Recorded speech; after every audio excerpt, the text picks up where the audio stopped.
I didn't bring my A game today. Jeez. Your notes are a little loose. Yeah, they can't all be gems.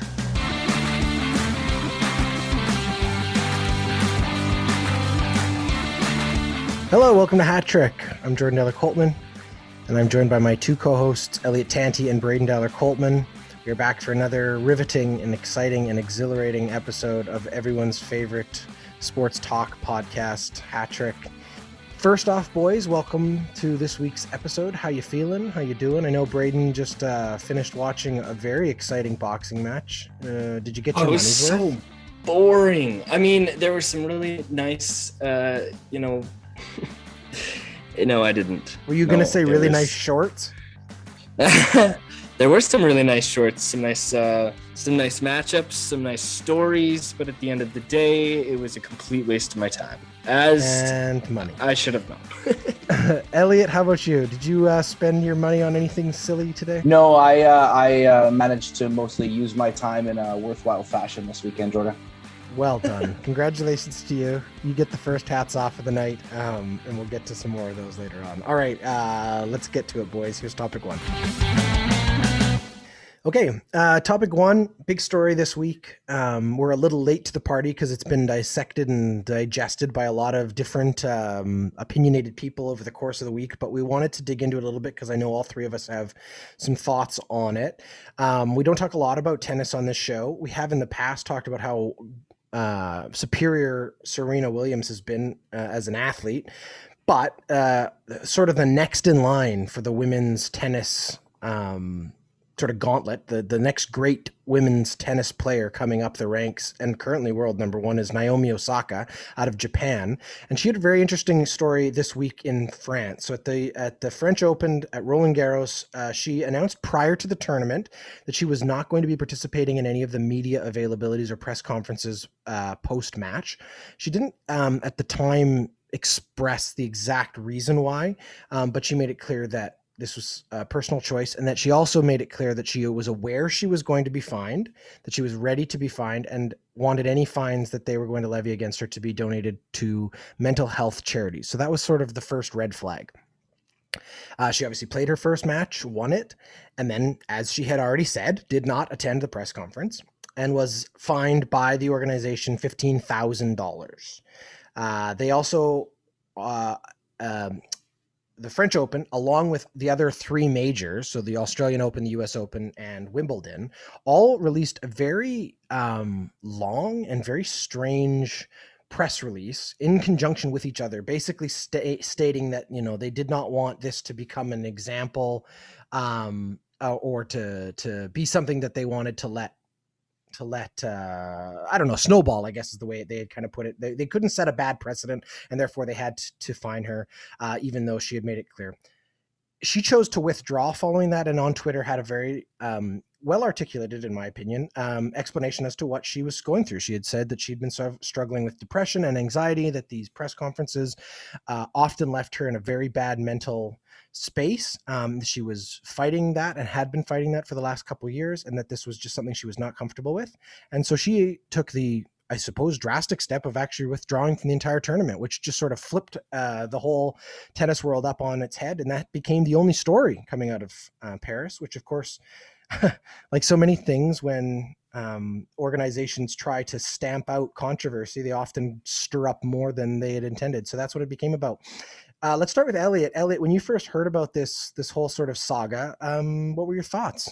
Well, I think like a lot of people, I'm of two minds, and it's really difficult to sort of settle on a final position. I guess unlike team sports or sports, like I'm thinking my examples in NHL, where you have a players union and there's expectations kind of drawn into collective bargaining agreements around participation and a whole number of different things, media being one of them. Tennis is a little bit different because it's an individual sport. You sort of represent yourself and act on your own behalf. You negotiate deals with sponsors by yourself and not as a collective good. And so I think one of the main problems that's occurred in this space is that people are trying to apply, team sports or sports with more robust collective bargain agreements onto the situation in tennis.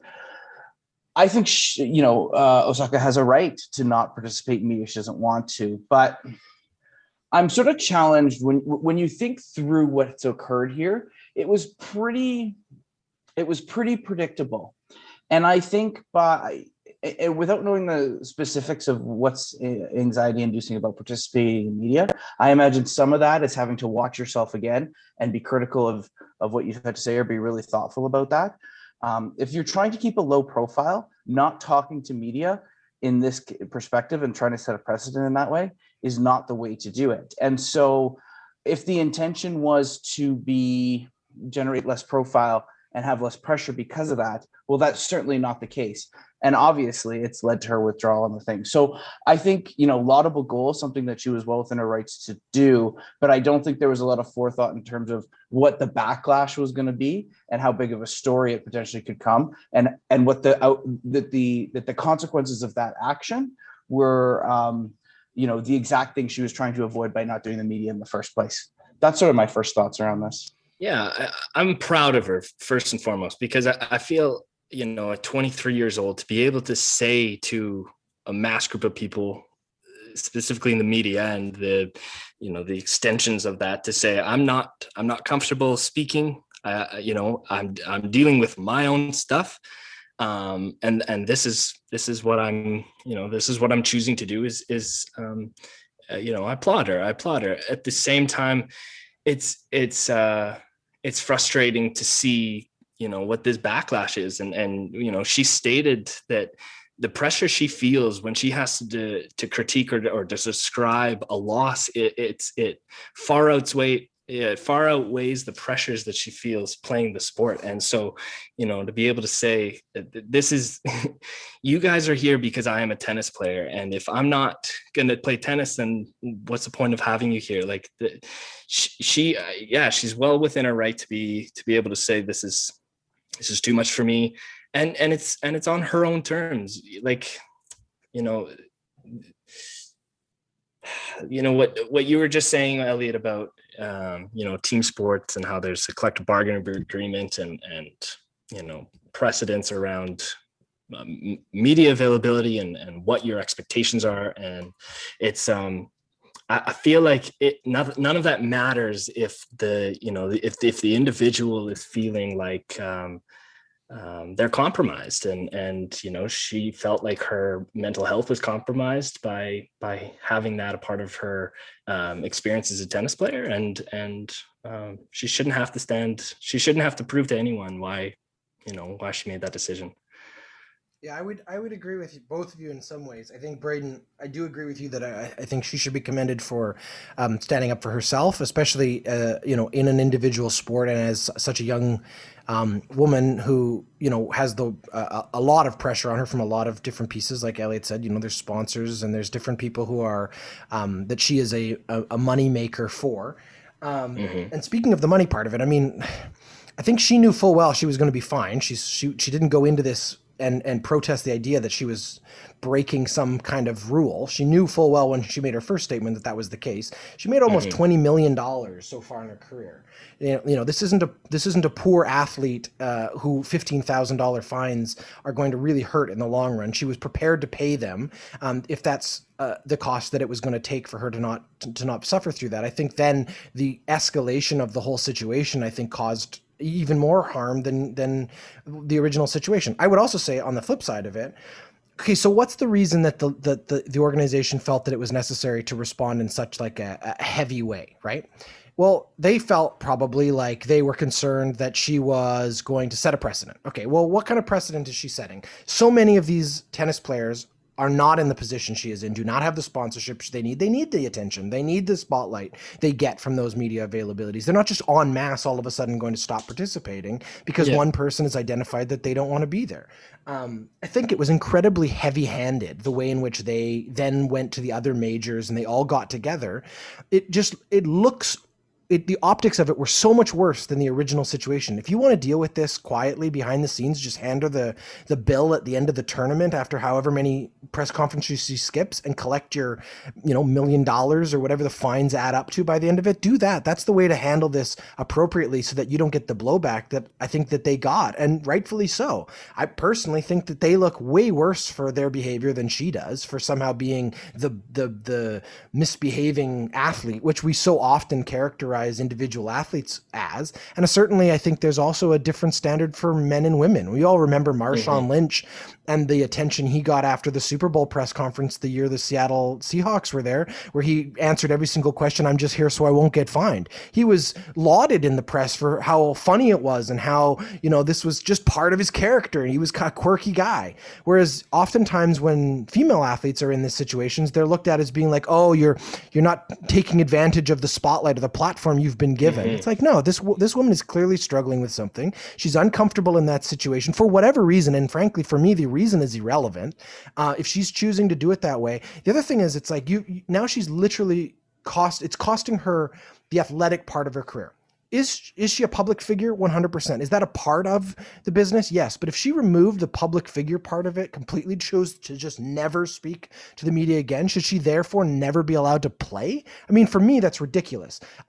We think about great athletes, and sometimes, you get a great athlete who's also great on the mic or great in press conferences. But the truth is, they first have to be great on the court or great on the field or great to be considered at that level, right? Muhammad Ali had to be a good boxer before he could have the public persona that he then embraced and took over. But there are also so many great athletes who we can look at as examples of guys who were just quiet. They just weren't those people. She's not clearly comfortable there, and hopefully she's getting the help she needs to deal with some of the more serious parts of this, because I don't believe this is just someone who doesn't like talking to the press because it annoys her. This is someone who's clearly struggling, and I just think that I think there was an opportunity missed by the organization and the tennis sort of community at large to deal with this with compassion. And I think the story flipped on them so much faster because they kind of did it to themselves. It was just like, once again, you have an organization not understanding how the PR sort of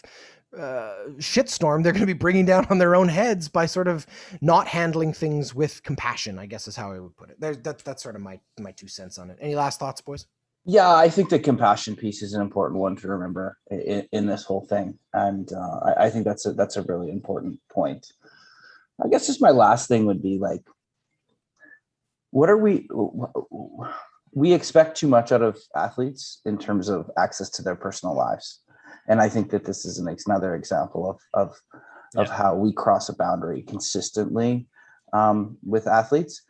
And the backlash, which was really, I felt predictable and could have been avoided, both by the athletes and the organization, shouldn't even exist. But I mean, if it's so prevalent that we predicted it, then that's a larger problem, right? Yeah, and I think the other thing that's funny when you think about it is who are they looking out for here by their actions? Well, they're looking out for the media. That's their first and foremost partnership, right? With all of the broadcasters who have these agreements with them. And that's kind of who they're trying to make sure doesn't get shortchanged. Oh, well, if one athlete does it, then none of the athletes will talk to the media and then the sport won't get coverage. The truth is, look at how the media responded to their behavior. They turned faster on Roland Garros and the entire tournament than they, you know what I mean? Like, it's just, it shows so how I think sometimes these big organizations, again, I think I go back to that. These big organizations see the money first. They think about the human factor of it last. And then we end up in these situations time and time again. Mm-hmm. Any last thoughts, Braydon? No. All right. We'll leave it there. That's topic 1. Hey, topic 2 this week is brought to us by Roma Pizza and Donair. Look, we all know that the best thing about Edmonton is the many Donair options. And I know if you're like me, it can be overwhelming and stressful trying to hunt down all the best. Well, my friends, we have found it, and it's time you did too.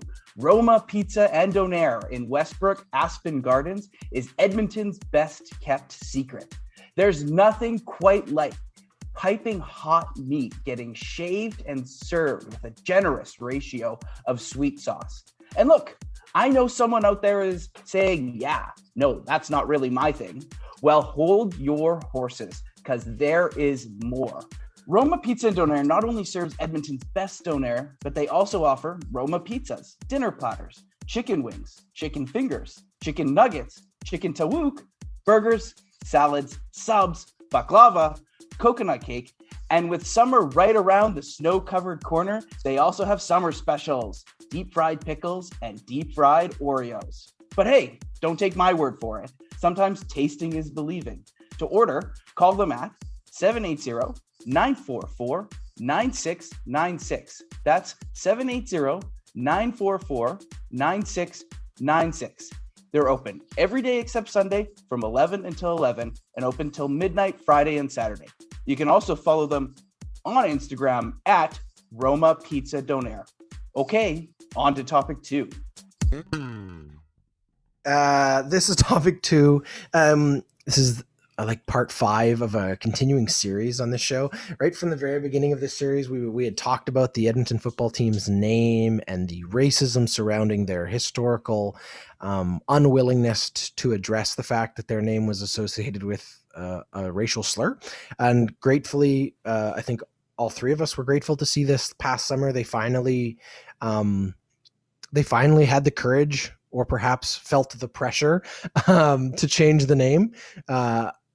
Much like the conversation we just had, I think it was about money more than anything else, but that's irrelevant. The name was changed. They dropped the racist moniker and moved to a transitional period where they were simply referred to as the Edmonton football team, but they never actually had to play a game under that moniker because the season never happened last year. And I know there's still some question marks whether or not the CFL will properly get a season in this year. Regardless, the team announced their new name and has rebranded as the Edmonton Elks. They have a new logo. They have a new helmet. They have sort of a new brand identity.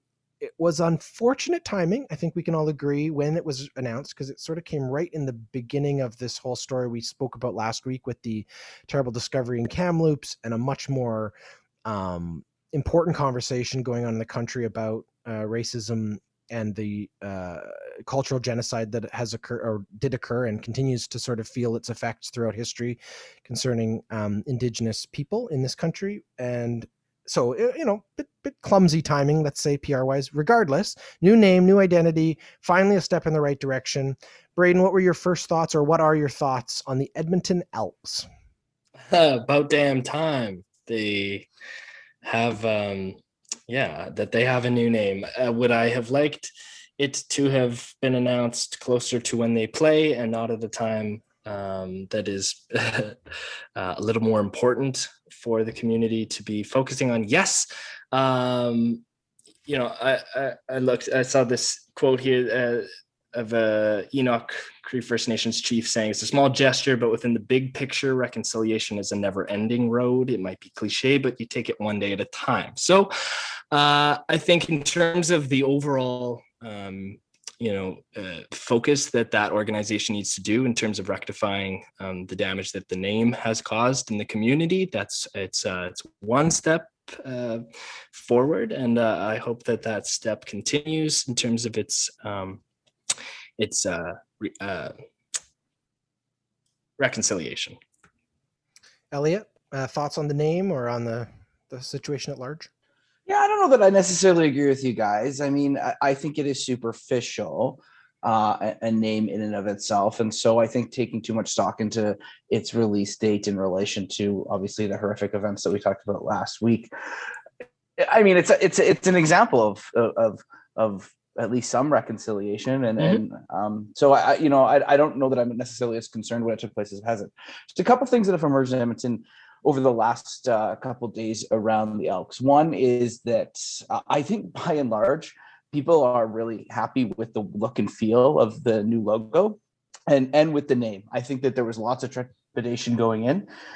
It took way too long to get to this point in terms of the entire naming process and the situation. But, generally speaking, the immediate reaction right after the announcement and some of the subsequent conversation afterwards is that people are generally pleased with this direction. And I think it's important to acknowledge that. And I actually like it too. It also throws back to an old name from the city as well too. So there's some some legacy there and some heritage there. You don't think it looks too much like a John Deere logo? It's no, I don't. It's close, but I don't think so. And I think that's more of like a color thing. And You're like, really maybe like that's the demographic. I really like the But helmets. I've always been a fan of like yeah. the Eagles helmets and the Rams helmets, or Yeah. even the Michigan helmets. I think there's something cool when it's not just a logo, but it's like it's a full You design. look I think it like looks the good. logo. Well, and I think there's a bunch of other things to say. The last thing I'll say on this, though, there seems to be this like ongoing narrative here in Edmonton that I just don't think is actually the truth.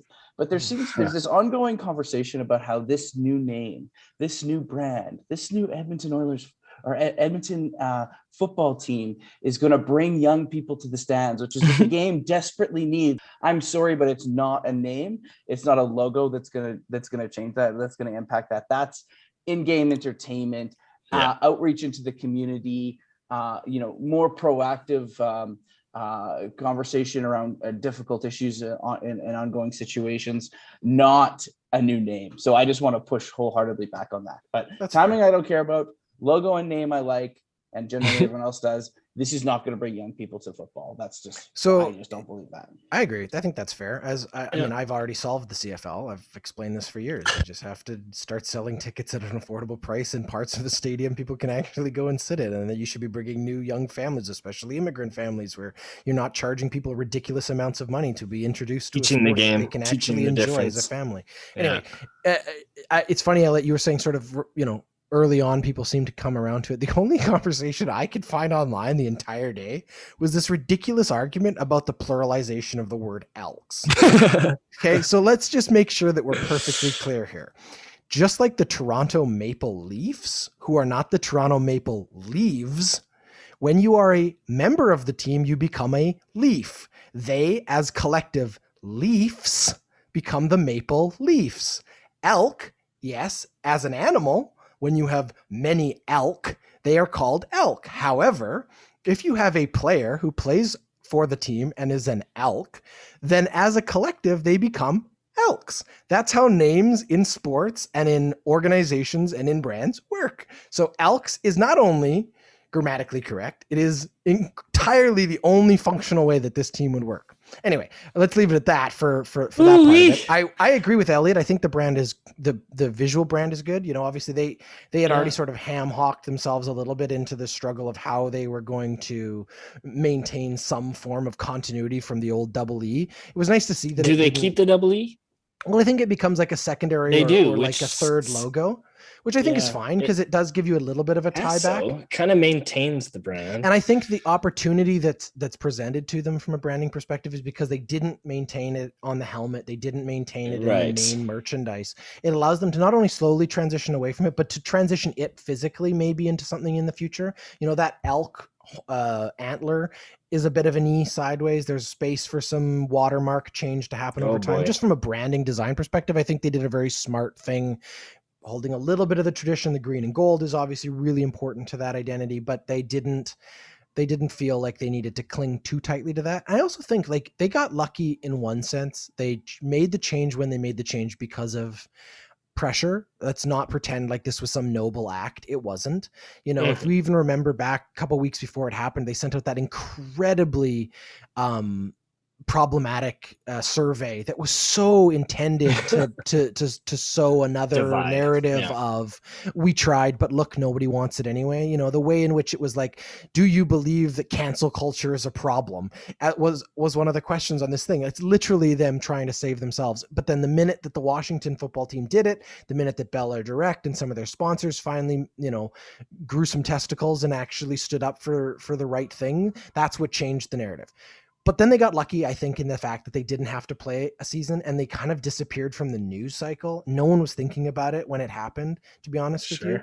And then, they get a fresh start, and that's what they're gonna have to embrace. And I think they get an opportunity to that because the CFL, like Elliot said, has much bigger problems on its hand than the name right now in Edmonton. They have to relaunch an entire league in a world that has completely forgotten about them, and they can't just rely on old fans because that's just not enough of them for them to survive. So I don't know what the future is with them in the XFL and whatever else, but the next couple months is going to be critical for that organization. But they definitely have a leg up right now in terms of a rebranding and encouraging that absolutely. Part of fandom to buy in. And Yeah, and they did a good job offering something that I think most people, like Elliot said, got behind, and that's great. So, yeah. All right, that's topic 2. We'll leave it there. Spring in full bloom, it's gardening season. For 18 years, Zocalo has been providing Edmonton with plants, gifts, and flowers. This local flower boutique is located right in the heart of Edmonton's Little Italy.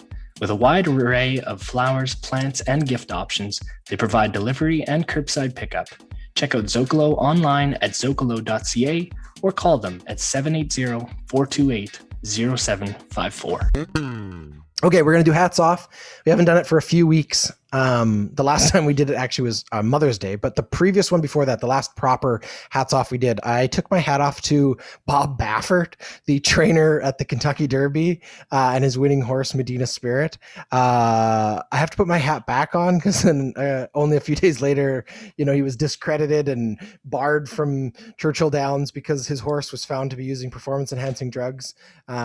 So I may or may not still be able to take my hat off to him once they get the next results and he's cleared or he's convicted, either way. So we'll just sort of be a little more cautious. I feel like the person I'm taking my hat off this week, though, I am not worried about controversy with. So I will take my hat off this week to Taya Curry, 16 years old, the first woman, young girl, because she's 16 years old, 16-year-old girl drafted 14th round, 207th overall in the OHL priority draft. First men's junior hockey player, woman to be drafted. It's awesome. She's a goaltender, played for a AAA U16 men's team, or boys team, I guess. Unbelievable talent out of Ontario. She was drafted by the Sarnia Sting, so my hat is off both to that organization and, more importantly, to her for her incredibly hard work to get to this point. She becomes only the second female player to ever play Major Junior, as Shannon Zabaros also played 3 games for the Tri-City Americans, but she was not drafted. So she's also the first female hockey player drafted in Canada into the junior program. So my hat is off to her. Congratulations. Hopefully in the next couple of years, she can make the team and play Major Junior hockey. And then who knows what's next? Maybe she's the first actual NHL woman hockey player to make a team and not just play in the preseason. My hat is off to you, Taya Curry. Elliot? Cool. Yeah, I think that one will definitely live longer than the time you took your hat off in a sport known widely for animal cruelty. So yes, I think that will be better. My hat's off this week goes to the Canadian men's world hockey championship team, who won gold tonight in overtime. Nick Paul scored in overtime, scoring on a goal, which was assisted by his teammate in Ottawa, Connor Brown. It's a bit of a comeback story, which is hard to imagine, a Canadian international hockey team, being hard pressed to win. But of course, world championships are always different because our best Canadian players are generally still playing in the playoffs. It appears as though it was one Andrew Mangiapane who joined the team after Calgary's exit from the league this year, who made a significant impact and kicked a fire under that team, and they won gold. And it's a really cool story. And there's a lot of guys who that team means a lot to, because they won't necessarily make those international teams in Olympic years, for example, too. And I have lots of great memories of watching World Championship hockey with Ryan Smith on the team, Captain Canada. So shout out to those guys, and congratulations on a World Championship victory. I like how you had to catch yourself on Mangiapane's and the Calgary Flames exit from the not playoffs, but they played into the playoffs. Yeah, exactly. It's all very All right, Braydon, right. Who's your hat coming off to? Right on. I'm going to tip my hat to 24-year-old Devin Booker, who sealed the deal for the Phoenix Suns, taking out the LA Lakers in 6 games in the first round. He dropped 47 points. This is the first time that LeBron James has been removed from the playoffs in the first round in his entire career. He's only missed the playoffs once. And fun fact, between he and Steph Curry, this is the first year in, I think, 10 years that either Steph Curry and LeBron James will not be in the NBA Finals. So hopefully Devin Booker gets there, because he's playing lights out, and he's the future. So hats off to Devin Booker. Awesome. That was great. Thank you both.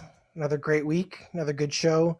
We will be back again next week with some more, I don't know how to put it, more half-baked and half-thought-out ideas. Thank you both, and we'll leave it there. That's Patrick.